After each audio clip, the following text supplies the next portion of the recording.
Hello everyone, তো আজকে হলো গণেশ চতুর্থী। সেই জন্য আমি না প্রথম থেকে ভাবিনি যে পূজা করব বাকি, তো দোকানটাকে ঝাড়াও হয়নি যেহেতু আমার গলা ব্যথা, শরীর ভালো না। তো আজকে মা একটুখানি ঝেড়ে দিল, আমি নিচ টিচ দিয়ে পরিষ্কার করলাম, ধুলাম।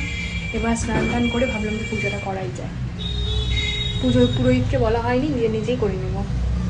দাঁড়াও, আমি বাজার থেকে নিয়ে আসে তখনও ভিডিও ক্যামেরা করতে পারিনি, দেখাচ্ছি দাঁড়াও। সব কিছু আনা হয়ে গেছে, মিষ্টি টিষ্টি দুব্বা টুব্বা সব তুললাম। এবার আগের গুণটাকে নিচে রাখবো, এগুলো করবো। আমি সেখানে রাখি, এটা হলো আগের গণেশটা। এবার আমি দুব্বার মালা বানাবো।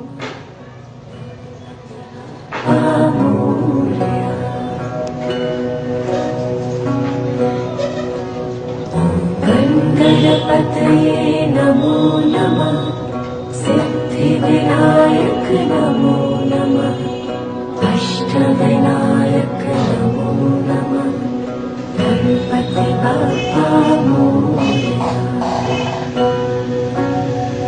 বানিয়ে নিয়ে তারপরে কথা বলছি, দাঁড়াও।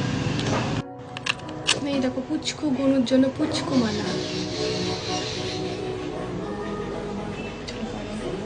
विनायक नमो नमः अष्टविनायक नमो नमः गणपति बाप्पा मोरया।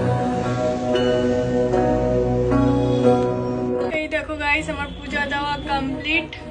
কেমন হয়েছে বলো গনুটা? सिद्धिविनायक नमो नमः। আর এই যে আমি